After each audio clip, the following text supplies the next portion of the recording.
Hello, skating fans. Welcome back to our GSN episode number 4. We've got some exciting stuff to talk about today. We are going to talk about a new discipline that's going to be in the World Cups this season on long track. We're going to talk about some short track news, and we're going to cover a show that Erin Jackson has been on here in the United States. We're excited to have you. I'm Viktor Thorup. With me, Mitch, Whitmore. Mixed gender relay.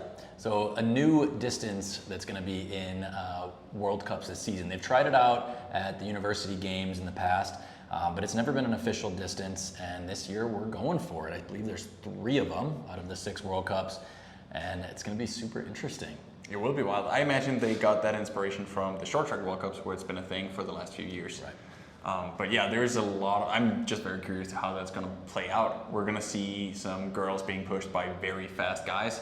We'll also have to see some very heavy guys being pushed by girls, and it's also going to create some, I don't know, new favorites, some different countries than we're used to, because you would have to be very strong sprint-wise, right, in both genders. What do you think about the way that it's set up as it is? So right now, it's the women will do 1 lap from the stand start, then the men will do 2 laps, the women will do 2 laps, and then the men will finish it off with 1 more lap. All in the inner lane to create some even faster lap times and some. Also, do we know how many?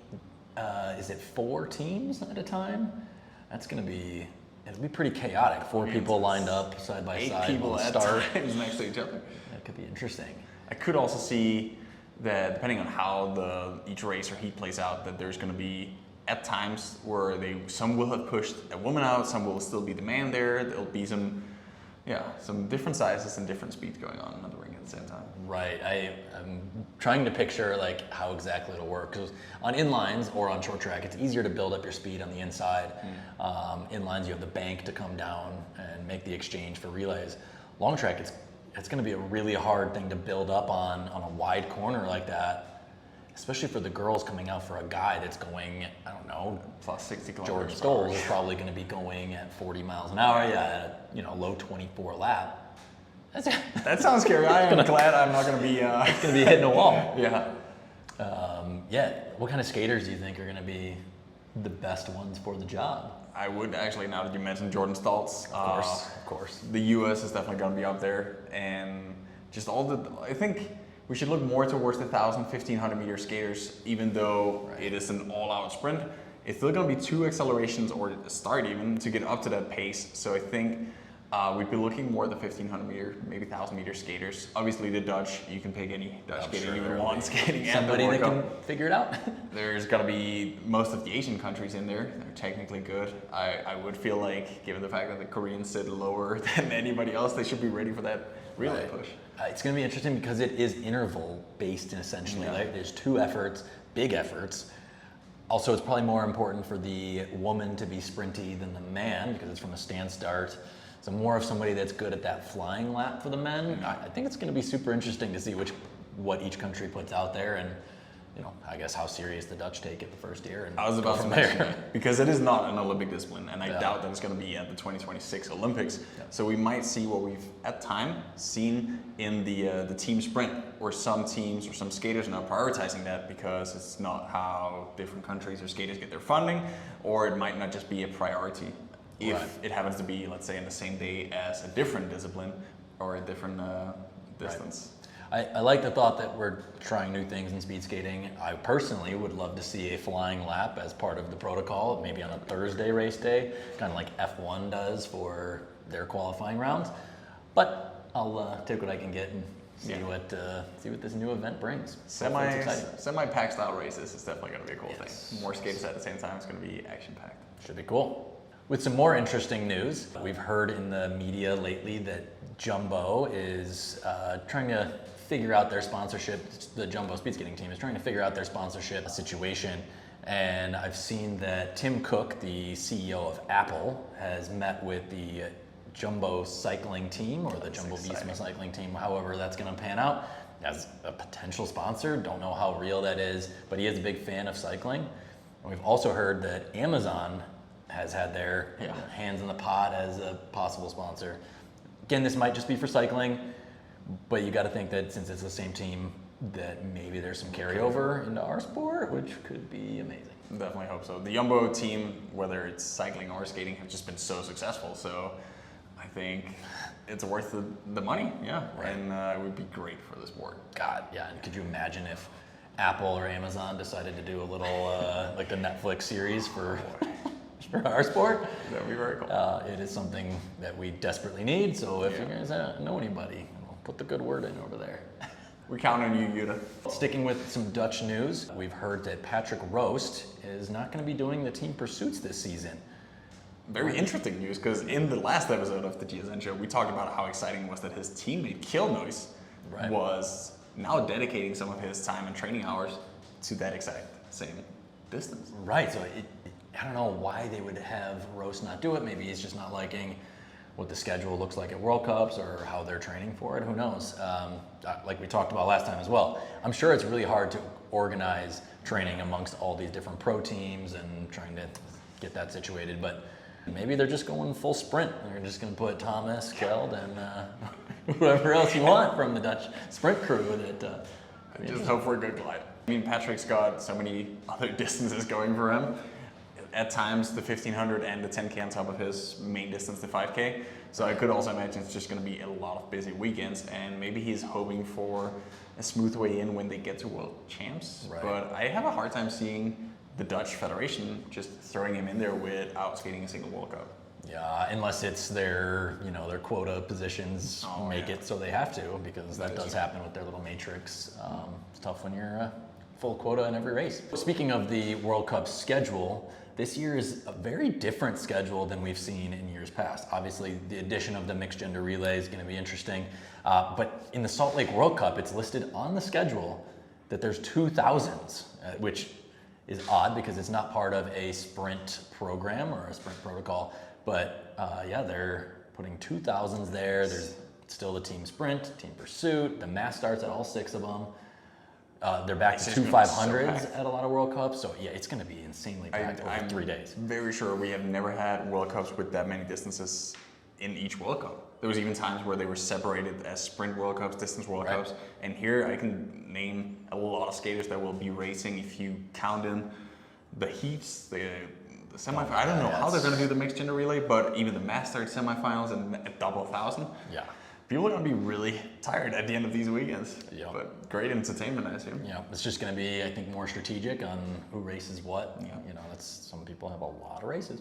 A final bit of long track off the ice news for you is that Erin Jackson, current Olympic champion in the 500 meters, has been featured and is still on the show on Fox TV channel called Special Forces, where she is taken through a ton of very tough challenges to really just find the toughest of a bunch of celebrities.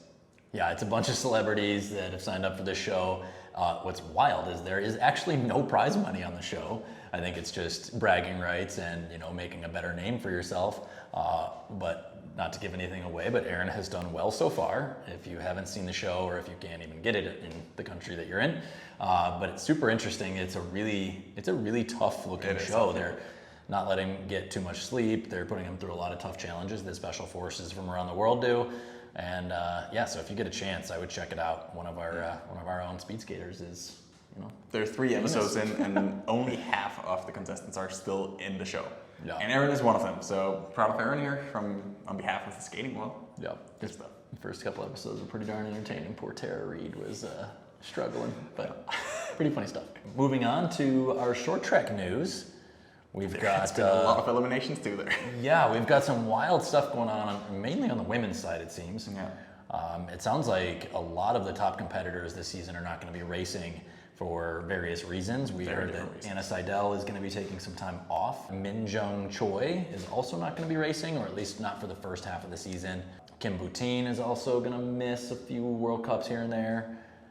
The most winning short track skater ever, Ariana Fontana, is still unclear what she's going to race. So we're also excited to hear, and hopefully she'll be on surrogate to keep a somewhat high level. Right.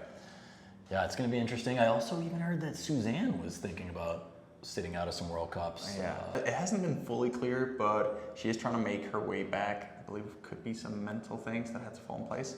But she is on the ice now, from what we could see on her Instagram. So I wonder if it's tough for her, you know, her teammates skating awfully fast. They're doing pretty well. So she's sharing the top dog role over there. Yeah. Maybe that's messing with her mind a little bit. Who knows? Speaking of that, that would at the time seem like Sandra Belzebor is going to be the huge favorite in this year's short track season, together with Kristen Santos and Kristen.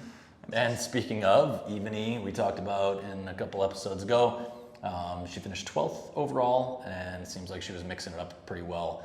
So I think, again, really impressive that she's been able to mix it up there and then switches back to long track. And then national champion right there a week later. That is pretty well. Just before we dive into the latest results, we want to address the comment of the week, which was...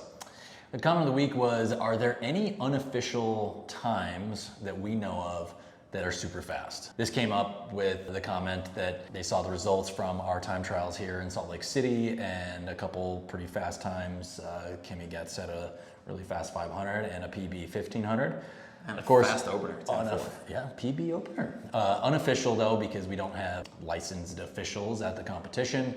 But you know, PB wise, you're still skating the same distance. And there's definitely different degrees of unofficial times. There's the ones where some coach will clock you for a flying lap, and then there's the times where it is still with a transponder or still with the photo finish and the start gun.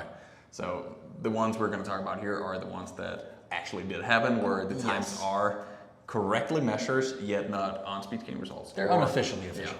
Yeah. So. A few came to mind in recent history. We had a time trial, obviously this weekend. You set a new national record, a PB of 8 years old, so pretty awesome race. We had a couple other national records, which we'll count them. And then actually a few weeks ago, we had Zach Stoppelmore set a really big PB in his 1500. 146, so 2 seconds. We had Connor McDermott this weekend skate a 107.9 here, which was pretty exciting. And a really big one from years past was Nauka Daira. She went to Calgary Finale and to purposely set the world record. Now, the only way that she could do an extra 500 on that Sunday was that she had to be paired with the guys. And she said, yeah, let's do it. And she was 300ths off. She went 36.39 at the Calgary Finale. But again, doesn't count because it was with the men. So technically unofficial, but we saw the race. And I don't know in what way that it was really helpful to be with the guys. Great question, and keep the comments coming. We really are intrigued by what you guys have to ask. Yeah, leave a fun comment below, an interesting comment, and we will of course try and feature that in the next episode. Yeah. We should also hit our trivia questions of the week. So last episode, our question was, who's the winningest short tracker at World Championships? Who has the most World Championship medals overall in the sport of short track speed skating? And the answer is Yang Yang A.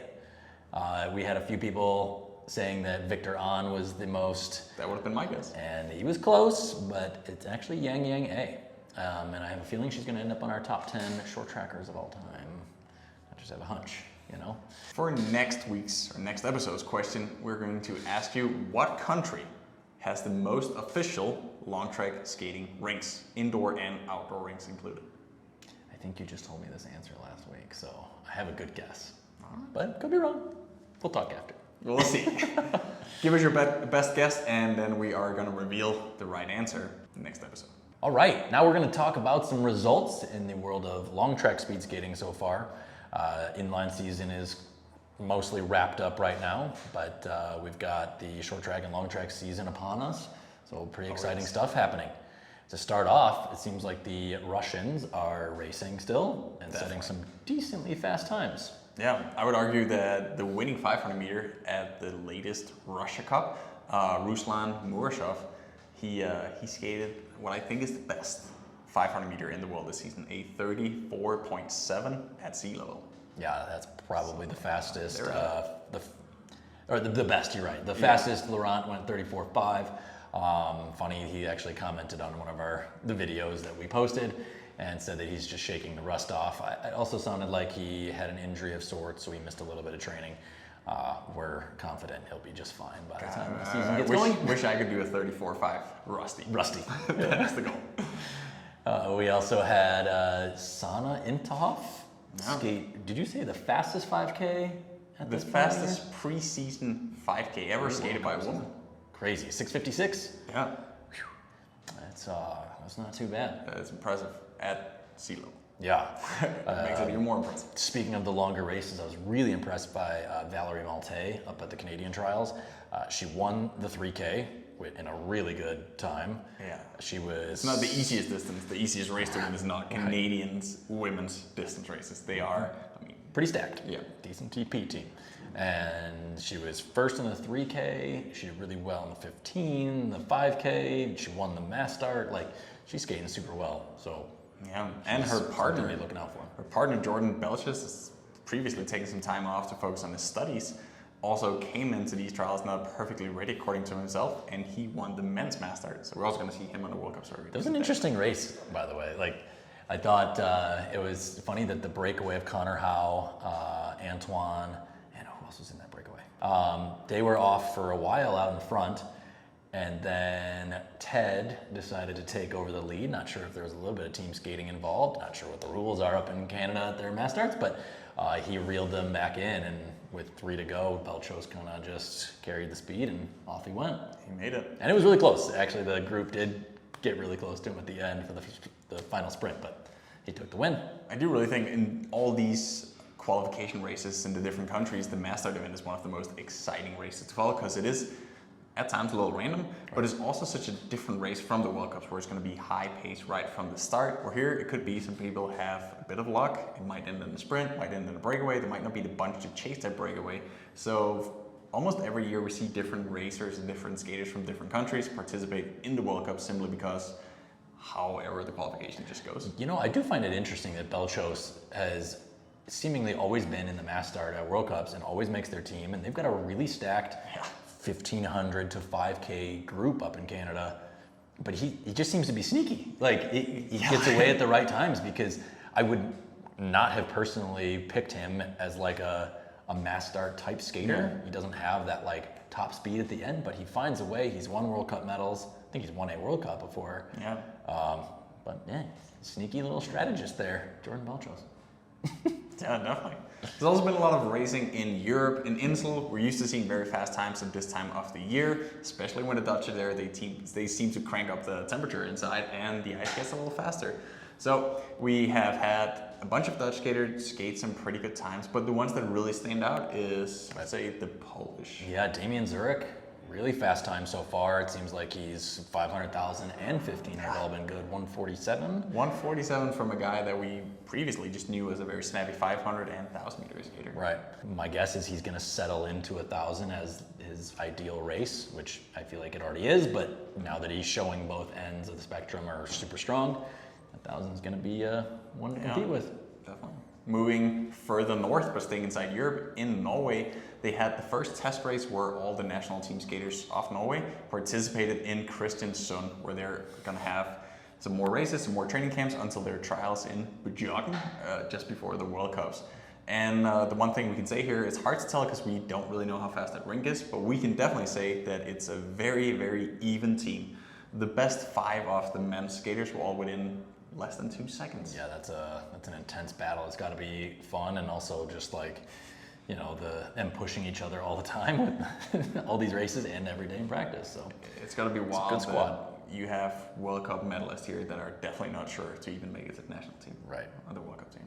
And I heard on the women's side, Ragne was a 406, 408. 408. And potentially slow rink, so yeah, she's off to a good start too. She will get competition this year by Lollobrigida. Crazy. Mama Brigida is back. That was a copyright short... she skated a 412 in Insel. Yeah, incredible after having a kid, coming back. I think people were, I don't know, not sure if she was going to really make it back to racing, and now... She answered that question. No problem. Yeah, that's pretty impressive. At the Canadian trials here, we had, I guess, the favorites, Caroline Hiller, Lauren DeBroy win the 500s. Right. But both of those second places were names that I had never heard of before, but they were fast. Right, super interesting one. On the men's side was Josh Telezin.